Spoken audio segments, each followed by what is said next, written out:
I want to make sure that everybody is aware. Our sponsor, Ambition. This is a great company to work for. We had their CEO and founder on the Make It Happen Mondays podcast. It was a great show. I then reached out and said, we should do more stuff together. And they were like, we want to do this webinar. So we threw this thing together because it is a great organization to be a part of.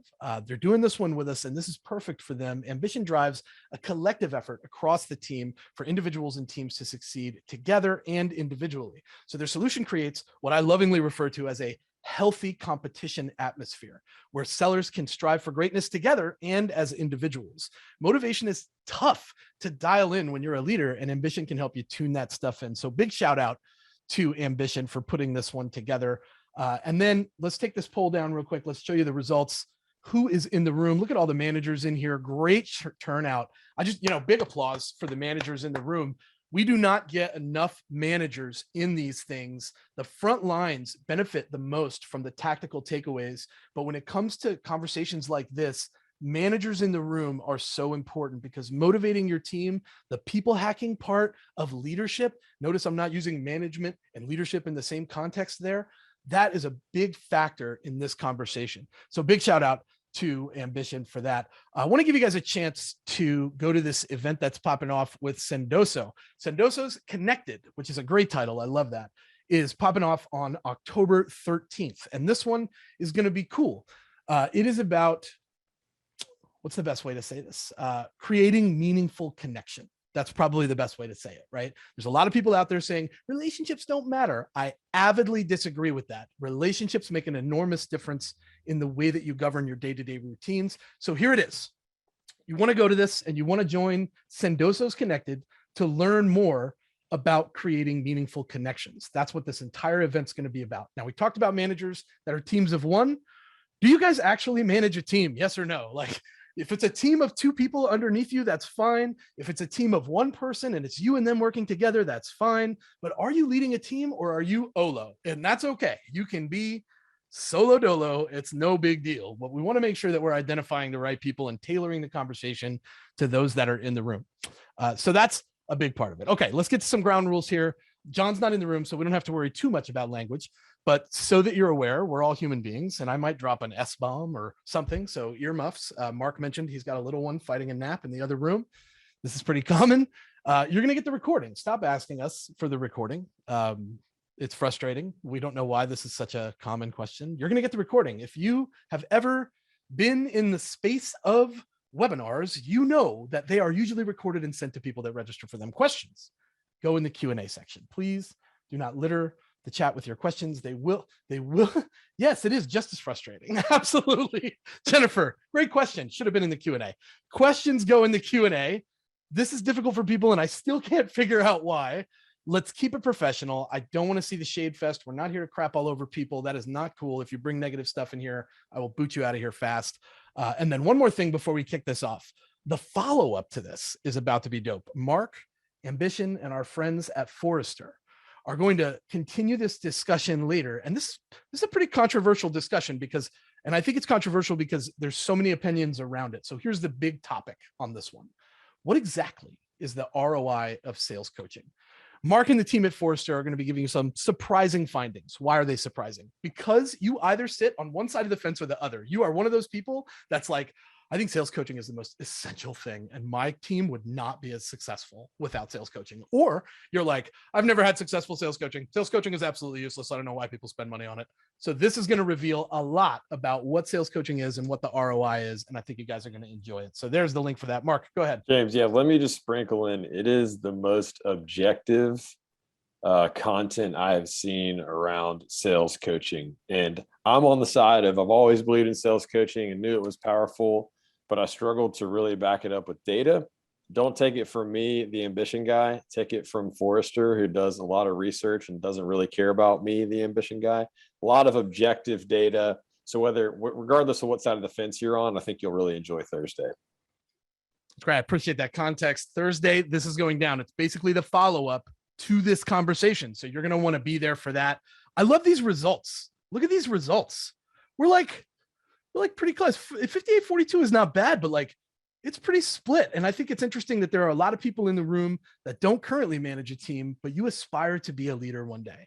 This is going to be very helpful for you developing that mentality. So welcome. We're going to do a couple more polls as we go through this. All right. It's sweeping the nation. Let's find motivation. Leaders now realize the need to incentivize gamification, the new tradition. So we're here with Ambition to bring you this fire. And I am joined by Mr. Mark McWaters, VP of Sales at Ambition, our very own Leslie Douglas, sales trainer extraordinaire. Welcome to the show, you two. I want you to real quick, before we get into the what and the why, tell people why this is such a great topic for you personally. Mark, that was so fresh. I don't know what else I can add to that. We've got an AE who raps also, Andy Dewey. If those haven't seen, you should check out his stuff. But all right. So the reason this topic is so important, and I argue is very undervalued, is when you talk about gamification, you talk about motivation in a remote world. What you're also talking about for the sales managers out there is accountability, but not accountability that sucks. Accountability that your front line can rally around because they're being encouraged, they're being motivated, they know what they're competing for matters. And that's why in a remote world, this old gamification that used to be a 4-letter word 5 years ago, like, are you trying to bring Mario Kart to work? Hell no, that doesn't work. But if we can approach it the right way, we combine accountability and encouragement. That's where it starts to be repeatable. That's why you love your Peloton. That's why you check your Apple rings for your health. That's why your Fitbit score matters. It's the same concept. Why not bring it to work? Yeah, again, what can I add, right? But for me personally, my passion around this subject stems from I was a sales leader and I led a team. And a lot of times what popped to my head in terms of motivation, encouragement, all of these topics was personal to what I liked, to what I wanted. And it took me a while to really understand that some of those motivators are intrinsic, and how each person is motivated, how each person gamifies their day is very personal. So having different ideas and almost letting people take ownership over that is a big piece of it. And I love to share ideas outside of like the internal bubble just for that very reason. We have different people, different reps on our team who are encouraged and engaged in different ways. Let's get as many ideas on the table as we possibly can. Yeah, idea sharing is huge. And when it comes to motivation, making sure that you're giving people space to have those ideas and then validating them or telling them why something isn't great instead of just being like, nah, we're going to pass on that. That's something that'll shoot somebody in the foot when it comes to their motivation. All right, so let's do this. I want to talk about the what and the why. Can everybody see my screen? There it is. That's the most annoying question at every demo that we go to. Can everybody see my screen? Can you hear me? That's the things, right? And hashtag you're on mute. All right, so we're going to talk about a couple things here. Micromanagement, huge problem. We talk about it all the time. Nobody likes somebody hovering over them, telling them what to do, how to do, when to do. That can be real smothering for your reps. Helicopter managers, we're going to talk about it. Incentives. This is huge because people have to be motivated and inspired in their own individual ways. And then we have to find ways to inspire the group. We'll talk about that more. What to use, why it matters. All these things are going to be a part of the conversation. Team gatherings. I think we all know it's difficult to pull people together in this environment that we're currently in. That's one of the umbrella topics of this, is doing this all in a remote environment. And then what leaders do currently to maximize and get the most out of their reps by motivating them. Why is this all important? Top performers usually have their own process. They do not have somebody hovering over them telling them what to say, how to say. Incentives that impact individuals drive results at the individual level, but then there is also an entirely other side of that coin, and that is team motivation. You cannot have a negative competitive environment. It must be a positive competitive environment. So we're going to talk about how to do that. I think camaraderie is a big part of sales. We always talk about sitting in a room with other callers, listening, failing together. That's part of what we've lost in this remote environment. We can't turn to anybody and go, oh man, that was shit, wasn't it? Damn, right? We have to turn to somebody. There's no one there. There's just us in a room. So how do we get through this? A crucial recipe, crucial ingredient in the recipe for sales team success.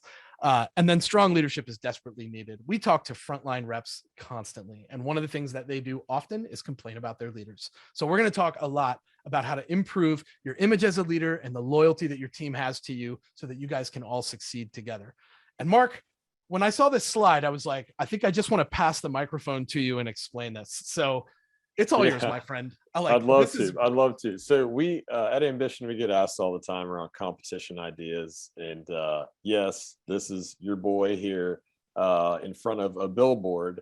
And I'll tell you the quick story here is that we were looking for fresh ideas ourselves. How do we motivate the sales team? How do we do something that gets them excited, brings a little humor to the situation, does something for them that they would never do for themselves? And this was back when I was an individual contributor, but they were asking my input. And our CRO at the time is like, what if we did a billboard with any content, anywhere, as long as the Ambition logo can go on it? So that weeds out a couple things. For the top selling rep in Q3, it was of that year. And so we go live with this competition. We put it on LinkedIn. People are like, that is hilarious. I wonder what they're going to do. We mocked up all these fake billboards for every AE of what they could do. And what you're seeing here is that I won, and I am a degenerate, struggling Tennessee Volunteer football fan. It is a sad life. Maybe that's one of your takeaways, is don't do that. But I'm there. And when we won, or when I won the billboard, I thought the Vols were on their way back to prominence. If you follow college football, you know that's far, far from the truth. And so I put Vols are back here. Side note, this is next to Vanderbilt's football stadium. We were playing them that weekend, and we lost with my face on a billboard right next to the stadium. So use the billboard idea. It's not near as expensive as you think it is. When they're digital, they can go up almost the next day. You can see that we didn't hire some designer to put this image together. It's like my giant head on a fit athlete's body. But it's fun, right? And this is something I would have never done for myself. So what happens? My dad, my buddies who live in town, this goes on LinkedIn. People are messaging me about it because it's original, it's creative, and it's kind of dumb, right? But this has lived on. I get asked all the time about the billboard. And one simple idea for you, if you're looking for a new idea, try it. Any content, anywhere, just put the logo on it. Good stuff. I think that's great to have that opportunity for someone's face to be on a billboard. If I'm a new seller and I'm trying to build a brand or become more known in a space, or even like create a local following, I feel like that would be a legit way for me to be like, oh, that would be dope. Plus, I would love to be able to like say I was on a billboard one day, right? Right. Leslie, That's like, what would your billboard be? That's like, we need a whole session for course, that. You know what mine would be. If you're a salesperson, we're the same same person. Yeah, that's right. That's exactly what mine would say. And probably have my contact info there too, so people could cold call me. I love Here's my cell phone, social security. Yeah. We had another rep win 2 years ago who put his head on a Titans player's body next to the Titans training facility and asked Mike Vrabel for a tryout. It didn't work. But there's there's some creative things you can do. They don't all have to be football related. I kind of like the idea of like trolling somebody else on your team, putting their face on the billboard. But I don't know. You gotta figure out what's appropriate. Too good. Yeah, it has to work towards the goal you're after. If you really wanted the tryout, it didn't go well. HR, yeah. Jamie's on it right there. Let's talk a little bit about the challenges that sales teams face. Leslie, I'm going to give this one to you. Why are these so important? Why are these so common in our space today? Yeah, I think a lot of it is a lot of times managers or leaders get into their role by being promoted from being a stellar sales rep. And we take the tools and the techniques for productivity and for engagement that worked for us, and we repeat them. And so just as leadership training evolves, being able to understand each individual person on your team, as you know, some of you in the room are leaders right now, understanding about their family, their kids, what makes them tick. Certain people want that $25 Visa gift card. Certain people want that billboard. Some people might not. What inspires them? What gets them going? We had a few with it. It's like choose your own adventure, where it's, maybe someone really wants time back with their family. and you give them an hour off early on Friday, or maybe they want time with the CEO. Can you set up coffee or leadership with a key sales leader? Really just understanding what drives each individual as a person. I think onboarding new employees, it's hard in this virtual environment to really bring people into a team and make them feel that camaraderie that a lot of times we build face to face. So understanding people's stories in a different way, getting to know each person, how they like to be managed, how they like to be incentivized, how they can connect individually with the team. I think those are some of the challenges that we're facing in this new, like everyone in their own bubble world. If I can add in here a little bit Yep. too, while like getting to know the individual motivation is critical, one thing that is absolutely mission critical is that you are setting the right expectation for whether that person is on the right path or not. Mhm. So while let's imagine you have 50 salespeople, it's really hard to know the motivation for all 50. But what you can do is put forth clear expectations for what a good day or a good week or a good month, depending on the role, looks like based on KPIs. So when Mark McWaters is sitting in the corner of his bedroom, he's not wondering if he's doing a good job or not on some of those really important early funnel activities that, let's be real, are less fun and get less attention. So creating that level of clear expectation is a fundamental motivational tactic to make sure people know if they're on the right path or not. So while I definitely agree in individualizing productivity, you have to think about still, what is that sales formula across the group that you as a sales leader can put your stamp on and say, hey, if you do these things, you're doing what I'm asking you to do, you're doing a good job. If that isn't working, that creates a different coaching conversation, but at least the effort around the right metrics is there. Right. Yeah, Cameron just put a good comment in here. You're simply renting people's behaviors. And I think that's such a good point. You know, changing behavior, I think, is really difficult. People have to be motivated to change their behavior. We can have somebody go through the motions. And thank you for the first question. Shout out Christina Staurel. I think I'm saying that right, for the first question. Add to the Q&A. Guys, what are your questions about incentives and motivating your team? Throw them in the Q&A, because we are going to leave 10 minutes, 15 minutes at the end to be able to tackle all your questions one at a time. You have two people in the room right here that can answer all your questions. Over half of you are managers, and more than half of you are leading a team.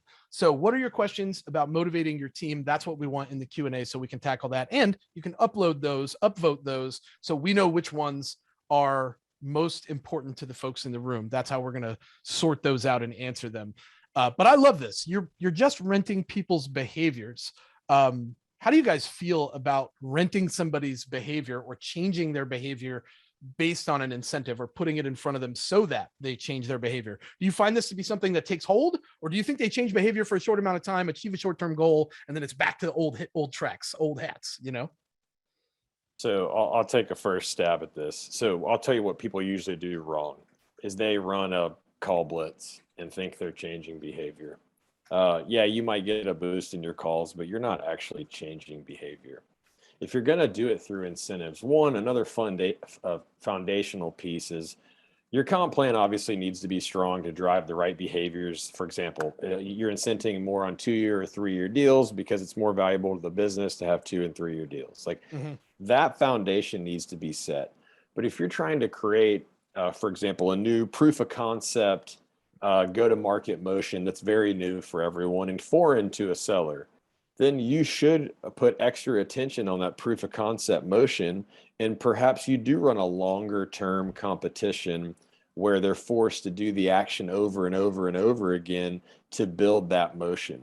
So if I had to summarize, you never quick fix with the quick spiff. Like there's a place for that, but that is not changing behavior. If you are going to get creative around changing behavior, think about a longer term competition. Oftentimes team-based, where an A player now cares about a D player, is pretty critical here.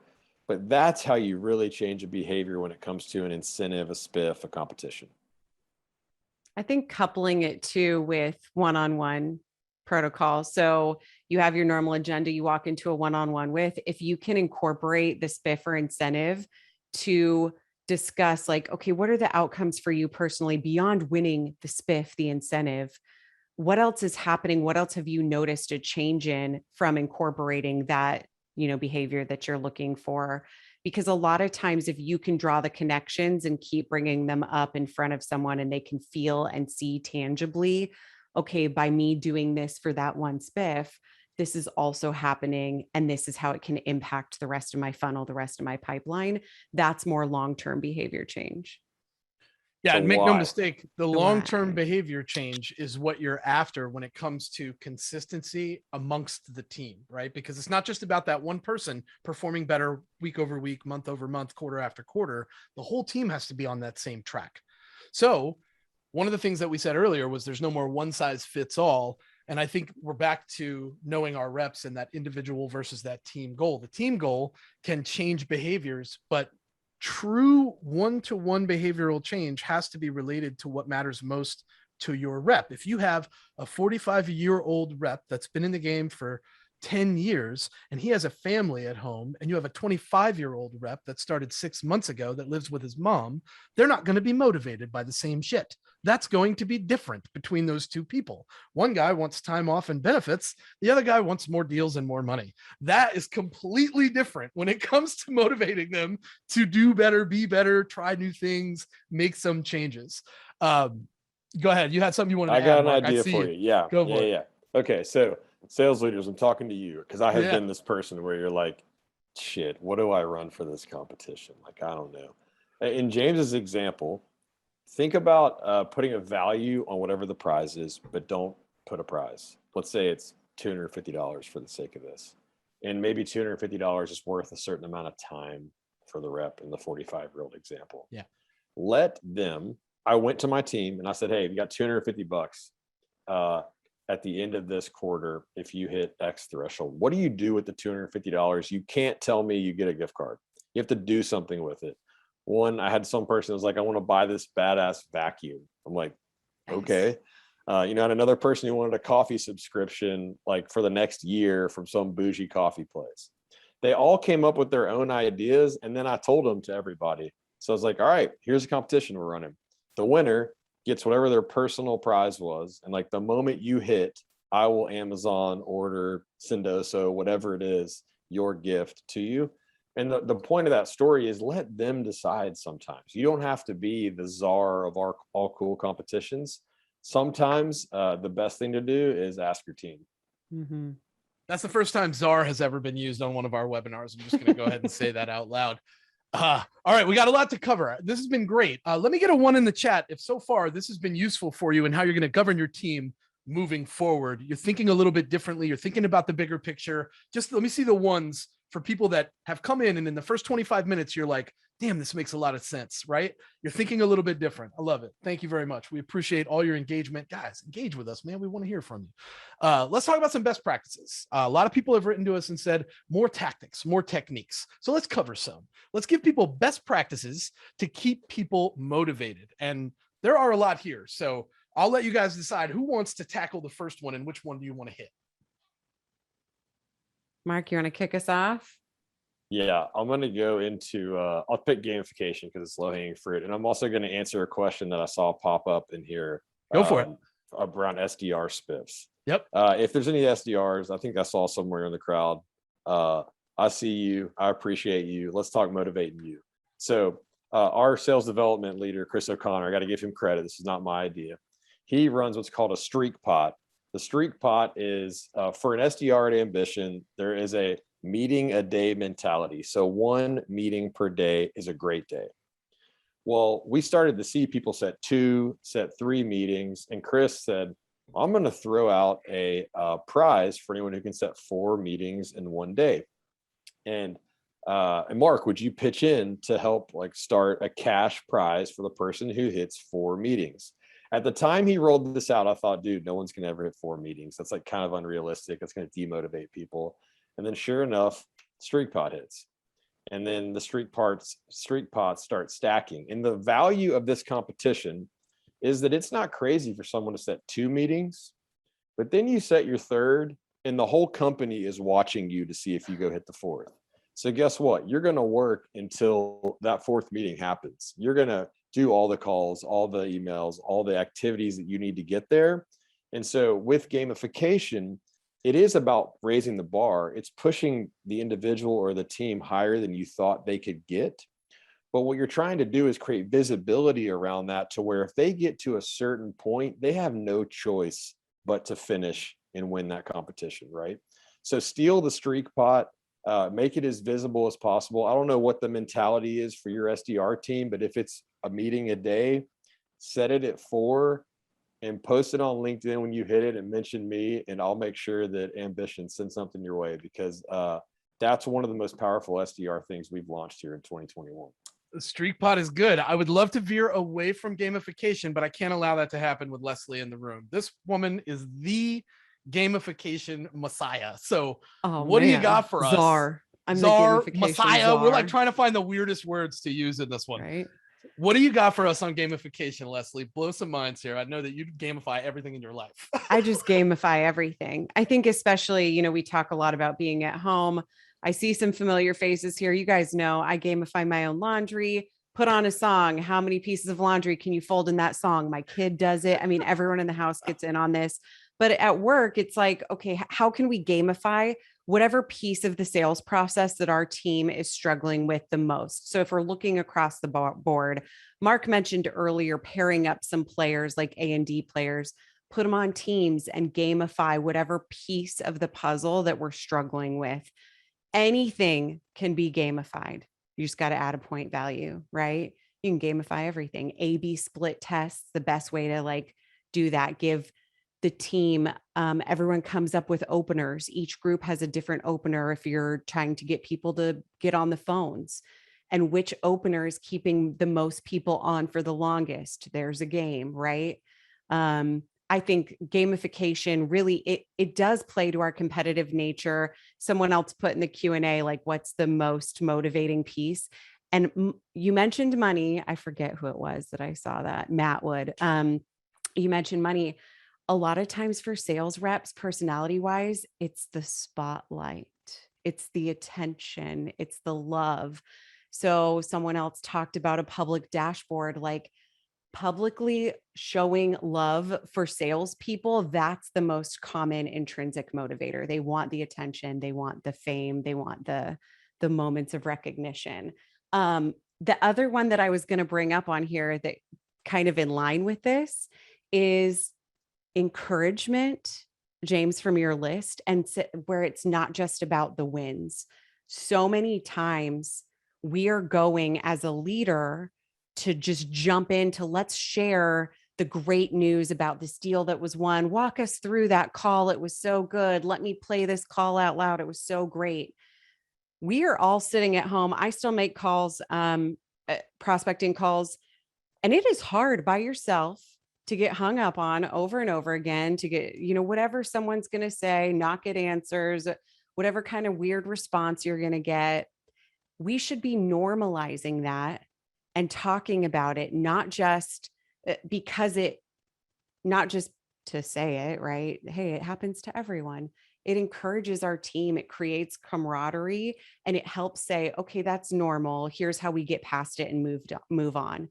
Because a lot of times that can be stifling and shut someone down, and it will shut down their creativity. But for me to know that Mark, he's the top guy on the leaderboard, and even he gets hung up on, or he just got told to go pound sand.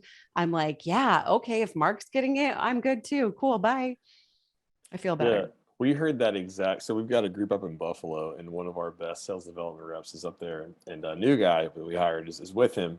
He's like, y'all, when I hear Brian get shut down, it gives me peace, because my perception is every call he makes, he sets a meeting. He's like, no, Brian's getting canned too. And there definitely is value to what you're describing. Of course, the other thing I wanted to layer in on encouragement for the sales leaders out there, our job is really hard. And when everyone's winning, it's easy to look like a great leader. But when there's a learning moment that you can encourage your team around, that's when people want to run through a brick wall for you, because when you can help them develop, encourage them in a situation that's tough, a loss, competitive loss that keeps you up at night. Well, when you go win the next one, like that's how you start to build that person and that loyalty to you. And so, and to the company and to just doing the right thing. So when you can combine again, accountability and encouragement, I like to describe it as in think about your best sports coach or teacher or mentor. I'd venture to guess that person both held you accountable and cheered you on like crazy. Whereas if you think about that coach that only held you accountable, you were probably miserable. And that coach that only cheered you on, you're like, dude, we lose every time. Why do you keep cheering? Like it lost its value. When we can bring the two together, that's where you can build more of this sustainable sales culture that I think we all want. And so don't just think about one or the other in a vacuum. Think, how do you use those together?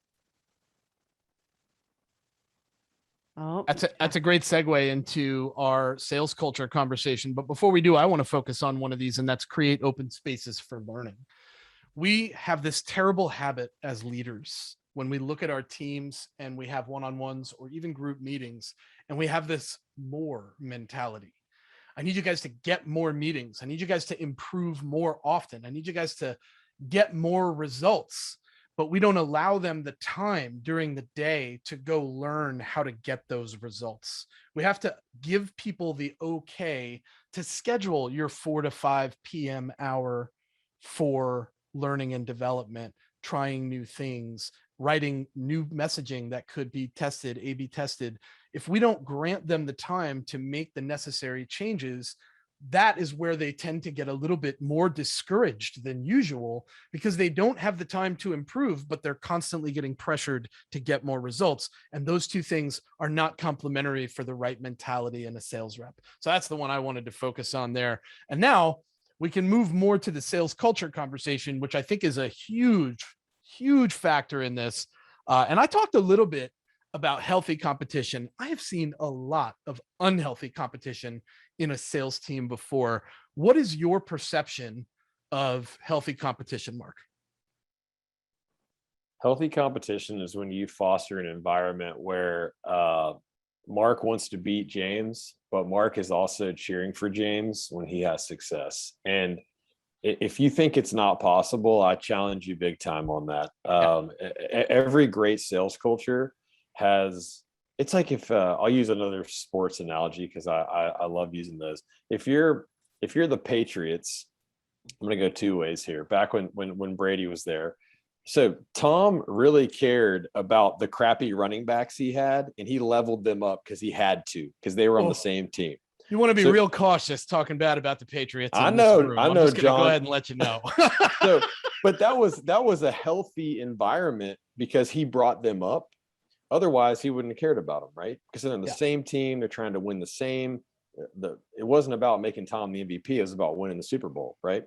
And the same goes that when you bring in another A player and you already have another A player, and now they're on the same team working towards a bigger goal, those A players are pushing each other. And if you have the accountability structure in place around what right looks like, they're pushing each other on the right things. And that's where this healthy competition, whether it be team-based, A player caring about D player, or just two A players pushing each other, I am always in search of who the next A player is because I worry my other A players are getting bored, right? Because if they're winning over and over and over again, they want to be challenged. So anyway, that's my healthy competition stance. That's good. Leslie, how do you create healthy competition in the teams that you're out there training every day? Oh, yeah. For the training piece of things, I mean, it's always a quick nugget instead of this long drawn out competition. A lot of times our incentives are, especially with a team, it's like something that's more long term. Okay, how can I take my team and do something quick? How can I do something to boost one of those behaviors quickly? Because a lot of times, like to Mark's point, it's, are they getting bored? Is there anyone there that's going to compete against them? So maybe it's even like small groups where you place people based on their tenure or based on what they've sold for the year. And you're doing just a small, like, okay, we're going to take an hour. And at the end of this hour, here's what, and it can be a small bonus pot. I feel like a lot of times we're looking for this budget. Yeah. You don't need budget. You could, hey, let's go have lunch together, or, I'll send you a $5 Starbucks card from my own commission money. There's a lot of ways that we can motivate our teams that don't cost anything, right? I think we expect that that's the case, and it's not often so. I'm curious for the leaders in the room, or even just the frontline reps, how often does it happen? But we talk a lot about individual motivation and team motivation. How often do you guys run these one-on-ones where you really get to know the rep and what motivates them? This is an important piece of information for us because we're going to do more content around motivating teams. And because that's true, we want to know what the average is. Sometimes people tell us, I've been at this company for a year. I've never had a one-on-one. And we always look at that and think, man, how can you be on a path to sales success when no one is like helping you find that route, that light? Look to that board that says, how do I get up there? Right. That's a part of the sales equation that I don't think we factor in when it comes to leadership and front lines. That relationship can be really tense. Leslie, when it comes to pairing performers, what are some good results that you've seen? I think a lot of times it's having the conversation. Mark talked early on about managing expectations. I feel like majority of our lives can be boiled down to managing expectations at home, at work, with your teams. If we can manage the expectations of those top players and we're putting a pairing together and you're saying, okay, here's what I expect from the competition. Here's what I expect from the pairing. And here's how I need you to contribute. So I usually take like my top performers aside, manage expectations, what I expect them to contribute to the partnership. Same thing, manage expectations of the whole group. That way you're helping and it's not just self-serving. Because a lot of times when you do that AD-AC pairing, someone's carrying and there's no teaching moment. So if you can make sure that there's ground rules set and that everyone needs to be participating, you're giving them a leadership moment. You can have a secondary conversation about their future goals and also giving them the chance to step up and show like, hey, here's the responsibility that I want down the road. That's good. The one that I want to point out before we get to the Q&A, Mark, you got anything before we go to the Q&A? Well, one, I wanted to call out your kind of church that you gave when she hit on that one point of being able to give the space to have that learning opportunity. Yeah. And I think the first place to start for a lot of sales teams is you just have to create the space to have the conversation. Most sales one-on-ones, if we're being honest, are like, hey, Leslie, do you have anything you want to talk about today? No, I don't have anything I want to talk about today, Mark. Okay, cool, Leslie, take that 30 minutes back. Talk to you later. And that like counts as a one-on-one. And we as sales leaders are failing our people if that is the environment that we're going to have a one-on-one conversation. And so first, just create the space and create an agenda of what important topics, high level, typically should be discussed that they know and walking into the conversation. So I could go a whole hour on that topic alone, but I thought that was important. I heard your little and I wanted to lay in there a little thicker. I feel you, man. Hey, don't worry about it. We're probably going to do more of these together in the near future. So you'll have your hour. I want to point at one that we didn't really get a chance to talk about much, but I think it's a big problem. Guys, everyone in the room, frontline or manager, don't forget this job is supposed to be fun. If you're not having a good time, your reps aren't having a good time. And if your reps aren't having a good time selling, no one is enjoying buying from them. We have the biggest problem with focusing so hard on the numbers, the metrics, the KPIs, the results, the dollars and cents, the quarters, the weeks, the days, the routines, the calendars. We forget how much fun we got into in the first place. Meeting new people, having great conversation that's valuable, connecting with others, that is my shiz, y'all. That is the reason I get out of bed every single day. And it has nothing to do with the money or the KPIs or the metrics. I want to know how many people I can impact today. How many messages am I going to get today that say, James, that shit that you said changed everything for me? That's what I'm going for. That's my why. So don't forget this job is supposed to be fun, and make sure your team knows that is a goal for you as a leader on your team. All right. This is the time, y'all. We're going to dive into some Q&A, and this is like rapid fire stuff. So be ready for answers. Take lots of notes. This is my favorite part of the entire show. But before we kick it off, what is your top challenge right now on your team? All right. Do the poll while we go through these questions. All right, we talked a little bit about spiffs. I really liked the streak. The streak pot was awesome. I think that spiffs are best used at the end of a quarter. I think they're best used when there is a mark that you are not far from, that you can hit realistically. I don't think that putting spiffs out just for the sake of putting spiffs out is a motivator, because if you put too many of them out too often, I think they lose a lot of their power on the team. Because if everybody's going for the spiff, there's at least 5 people on a team of 10 that are like, you guys go for it. I'm not even interested in that. I just want to like get through the month. Right. So I feel like spiffs have a very specific place. What do you guys think about spiffs? What's your best advice for spiffs? So quick piece on this. You're totally right. Even if there's 100 people on the team, that same ratio probably applies. Like, oh, Yep. Leslie wins every damn competition. She's going to win this one too. I'm not going to do this. Put in thresholds of what grade is. Make it a, hey, if you get to this threshold, you hit. Yeah, there's an additional piece for the person who does the most, but put in a threshold. That's the really simple, easy advice that we always give to big teams, especially.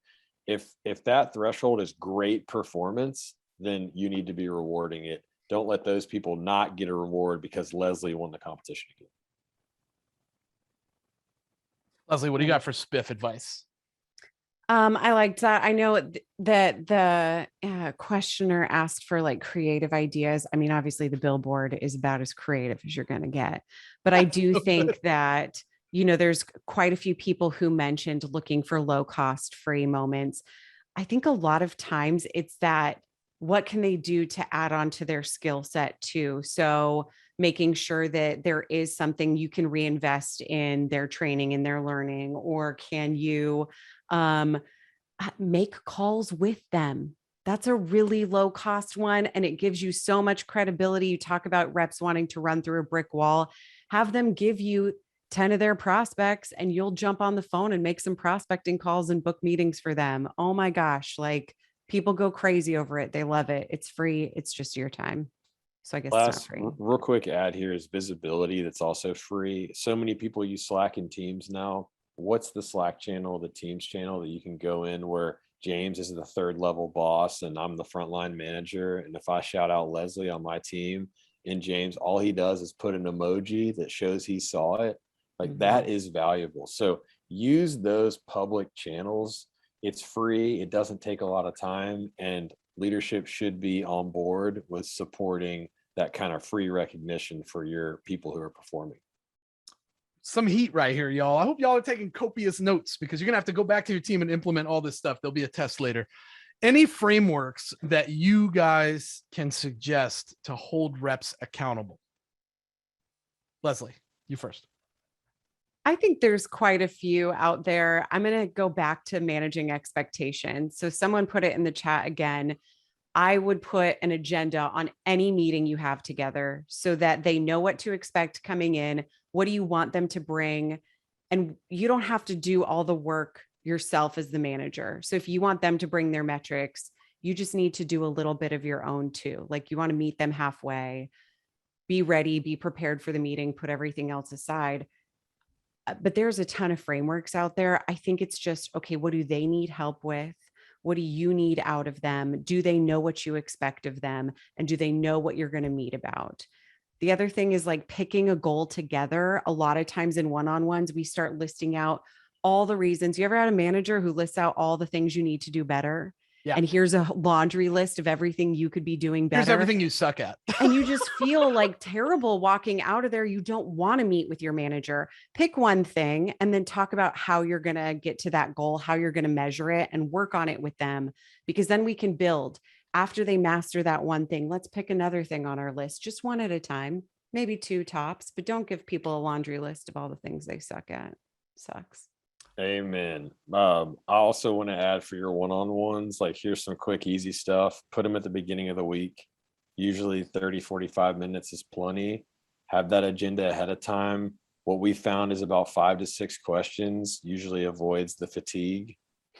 First question, always recommend, if it's on Monday, tell me last week's highlights and lowlights. Like, start the conversation around what they did well, and maybe a conversation around what they struggled with. And then your last question should always be how you can help them. Servant leadership, open the floor, let them tell you what you can do to make their lives easier. So early in the week, 5 or 6 questions. First question, recap last week. Last question, how you can help. Beautiful. My turn. I'm going to give you an exercise to do in your very first one-on-one with your rep. It's called the hedgehog experiment. And we did this just recently in the Boston team meeting that we did. So you're making a Venn diagram. The Venn diagram is the one with 3 circles, and there's an overlapping section for those of you that don't know what a Venn diagram is. Basically, those circles represent 3 pieces you want to put in there. 1, what does this person like to do best? What do they enjoy doing? And what do they actually do better than anybody else? And then the other one, the last one, is what economic resources do you have that allow you to do that stuff more often, as often as possible? The stuff that's in the middle, that's the stuff you want that person working towards, right? But they have to get through all of the other things that have to happen. They have to learn all these other things so they can get to the point where they can focus on that stuff. So what do they like to do best? What are they the best at? And then what are the economic resources that they have at their disposal that will allow them to get to do those things? That's the experiment that we did that really helped me to zero in. And it changed a lot for me just to be able to adjust that lens a little bit. All right. This is a long one, but I voted on this one. So it's a good one. I currently manage a team of 5 SDRs. The problem that I'm facing is that the CEO has not given any bonus commissions over the last 8 months, and he keeps delaying that conversation with me. The problem that I face is that I have to keep a team motivated without receiving any reward for their hard work. The point has come to where they've started to feel extremely demotivated, including myself, and they don't know if they don't want to go the extra mile anymore because they know they won't be rewarded for it. What do I do in this situation? I applaud whoever put that in anonymously. It takes a lot of guts to put something like that in a Q&A session on a webinar like this. So kudos to you for stepping into the light. What do you guys got? Man, that one's hard. That's tough, dude. Find another job. Like, I don't know what to take your team and run away, man. I'm trying to put myself in the CEO's shoes and see the other side of it. Yep. Here's my glass half full. Okay. Is if you guys don't know this person, look him up. His name's Inky Johnson. He's a motivational speaker, and he does a lot of great talks around falling in love with the process, because you get to do it, not you have to do it. And so if you're choosing to still be at this place, you get to do that job. And I know that sounds like you're drinking the Kool-Aid, but it's the truth. Like, this is the best market ever to go find a different job in, from what I understand. So if you're going to stay there, you might as well commit to doing it the right way and being an A player. So look up Inky Johnson videos if you need some motivation, but that's what I would tell my team if there wasn't a different option. Yes, I just saw it spelled, Christine. That's right. Inky Johnson. Yep. Inky Johnson. That's right. Leslie, what do you got for that one? Yeah, I think as the leader, you're advocating for your team as well. So yes, you have, if you've chosen to stay with a company, you believe in it, you believe in the products, you want to represent your team well, you need to force that conversation. I know I have very limited perspective here, but just going to your leadership and sharing, hey, I feel responsible to bring this to your attention. Here's how the team is feeling. This is why I do agree with them. I understand from your point of view that this is what's going on. Can you help me understand? Can you help me motivate my team? And just asking from a place of help and sharing, and all in goodwill, I think puts you at an advantage for showing up in their eyes in a positive light, while also advocating for your team. I'll throw an easy one out there that Leslie mentioned earlier. I had a boss / mentor for my first 5 years in the SaaS space, that when you were the top performer at the end of every month, he would take you to lunch on the last working day of the month. It wasn't a huge, like, oh man, I hope I win so I could get a free lunch, but he did it consistently. And Zach Metters was his name. And this was a great way for everybody to be able to, 1, get to know Zach a little better, 2, feel like he was invested in your success, and 3, realize we're all human beings here. Like, we all need to be incentivized because it pushes us to be better, do better, perform better every single day. I think that we walk this really thin line between leadership at the higher level, especially if you're in mid-level. Like if you're a director or manager, you have a really tough time balancing the relationship between your frontline reps and the people that make decisions for you. That can be really challenging. So it's important that you have equal time spent with both of those teams and paths to get what you need to be able to enable those folks. But that was a good thing that Zach did that always drove me to want to earn that thing. And then sometimes, not that I would take a back seat, but it was really nice that I wasn't always the top performer. There was always somebody else out there that was able to go to lunch with him, and they would come back and have a similar experience. So it was good. Like it was the same kind of experience for everybody, no matter what. So great feedback there. Christine has a good question here. How can I ask in a tactful way what it is that they would like to have an incentive on? And are there categories that I could use?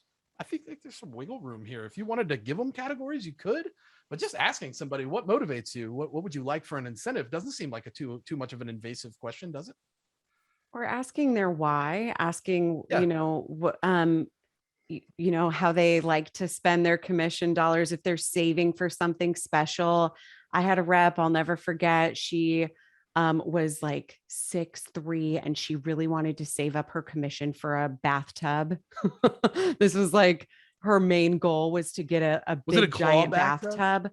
But I think having that conversation in a one-on-one setting, it's more showing your intention. Hey, I want to help you get to your goals. Typically people are looking to hit their goals for, a handful of different reasons. What's your why? Talk to me about what you're saving for. What's the next thing on your bucket list of things you want to spend your commission money on? Whether it's a bathtub or a car or, a meal. Yeah. That's good. All right. So let's do this one. Thoughts on public leaderboards on KPIs. Idea being that people can view who's at the top and don't like being seen at the bottom. Alternatively, is a top 10 a better way? Gotta have them. I mean, I can't fathom it's a visual thing, right? Sales culture that would be against them. And if they are, I would argue you have a lot of people who want to hide, and that's why they don't want the leaderboard.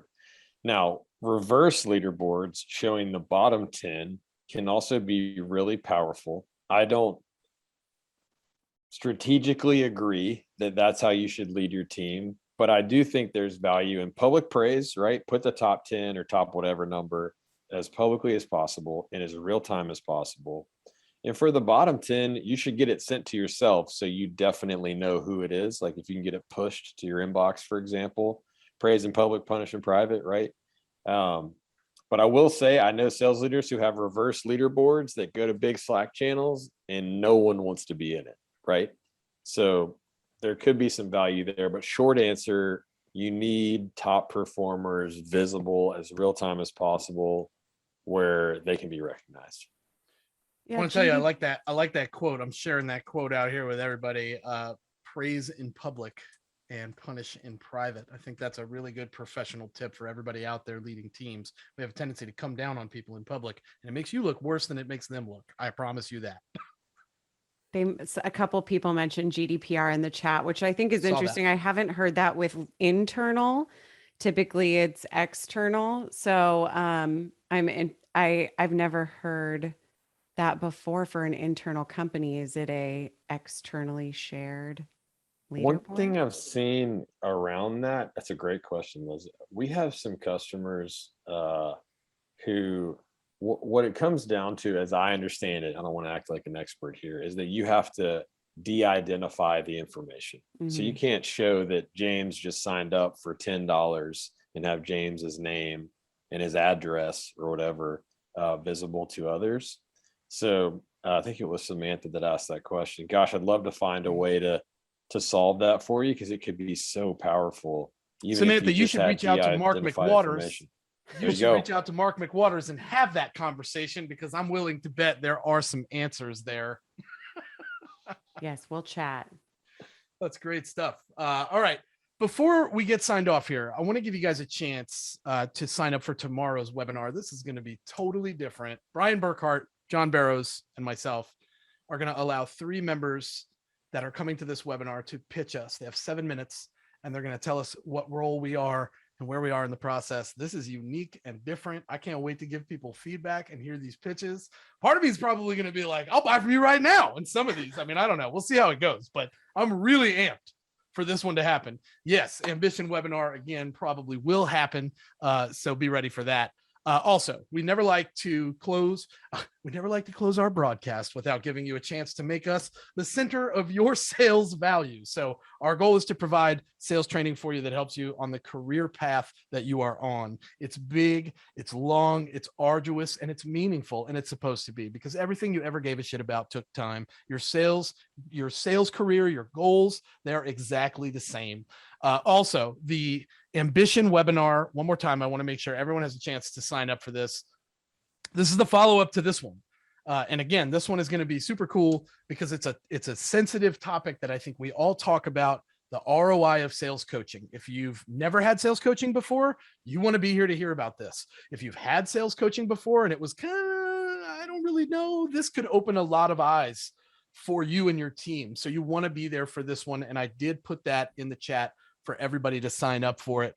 And then lastly, you guys can always follow us on LinkedIn. We put a ton of information out every single day on LinkedIn, and that is the link to follow our LinkedIn page. I got to tell you, our audience, if you will, is one of the best audiences I've ever worked with. And I've worked with a couple of teams that had some pretty big followings. This audience seems to be so engaged, and we really do appreciate that. So please follow us, connect with us. All of us here at JB Sales and Ambition are the same type of person. We've never met a stranger before. When you reach out to us, we respond, because that is the name of the game. And make no mistake, response is huge. Mark, tell everybody how they can get in touch with you.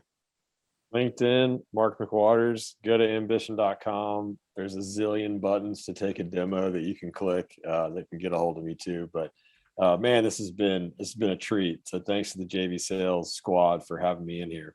Dude, we are going to have you here again. So don't get comfortable not being with us, because we're going to bring you back for more. Leslie, how do you like to be reached out to? You can find me on LinkedIn, or my Instagram is Talking with Leslie. Yo, talking_with_Leslie, I think is the actual hook. But I will tell you that her Instagram game is on fleek, y'all. Like her videos that she puts out are bananas. I love them. All right, everybody. Thank you so much for coming out. Reach out to us directly if you have any questions, comments, concerns, the deep blue sea, and we will see y'all next week. No, tomorrow, when we bring you 3 live pitches from 3 members of the JB Sales audience. Have a great day, everybody. We'll see you soon. Talk to you tomorrow. Bye, guys.